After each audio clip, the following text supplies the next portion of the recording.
Accepting the whiskey flask from Dr. Mathews was a momentary respite, a brief opportunity to escape the harsh reality of the world outside his makeshift lab.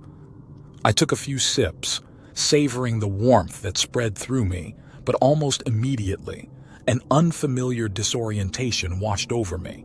The room blurred, my surroundings spinning into a chaotic whirl.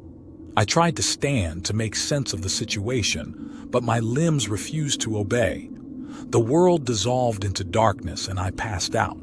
When I came to, the first thing I realized was that I was bound, my wrists securely tied behind my back to a wooden chair. Panic surged within me as I struggled against the restraints, but they held firm. Dr. Mathews had betrayed me, his promise of fresh water and partnership a cruel ruse. My surroundings came into focus, and I saw the scientist still wearing his tattered lab coat, preparing a set of medical instruments. He turned to me, his eyes filled with a sense of urgency. "Ah, you're awake," he said, his voice tinged with a mixture of regret and determination. Fear gnawed at me as I realized his intentions. "What are you doing?" I demanded, my voice sharp with a blend of anger and fear. "Why have you tied me up?" Dr. Mathews hesitated for a moment, as if torn by his actions. "I need your blood," he finally admitted. "I've been running experiments on the virus, trying to understand it better. Your uncontaminated blood is the key to my research."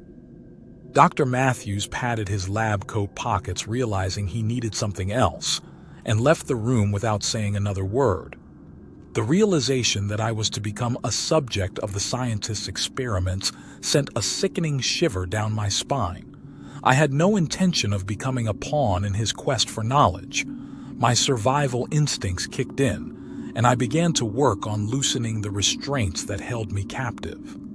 As I struggled against the ropes, my elbow hit the small table beside me and it wobbled precariously. It held an array of medical equipment, including vials and needles, all set up for whatever procedure Dr. Mathews had planned. With every moment that passed, my determination to escape grew. Just as I was making progress in loosening the ropes, disaster struck.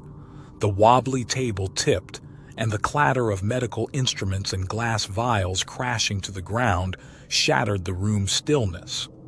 The noise reached the ears of Dr. Mathews, who had still been in the adjoining room, and he returned, his expression a mix of surprise and frustration. In his hand, he held my own revolver, the weapon I had carried for protection. I continued to struggle against the restraints, my mind racing for a way out of this dire situation.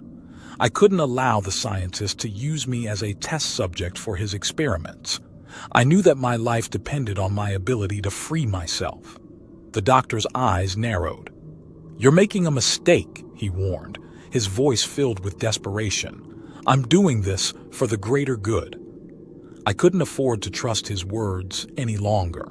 The world had become a place of uncertainty, and I had to rely on my instincts and my determination to survive. As the scientist approached, holding my revolver, I lunged with all my strength, kicking the weapon from his grasp. It clattered to the ground. With renewed determination and using all my strength, I freed one of my hands from the ropes. Dr. Mathews was already bending down to pick up the gun, but I wasted no time. I yanked my other hand free and dove for my weapon.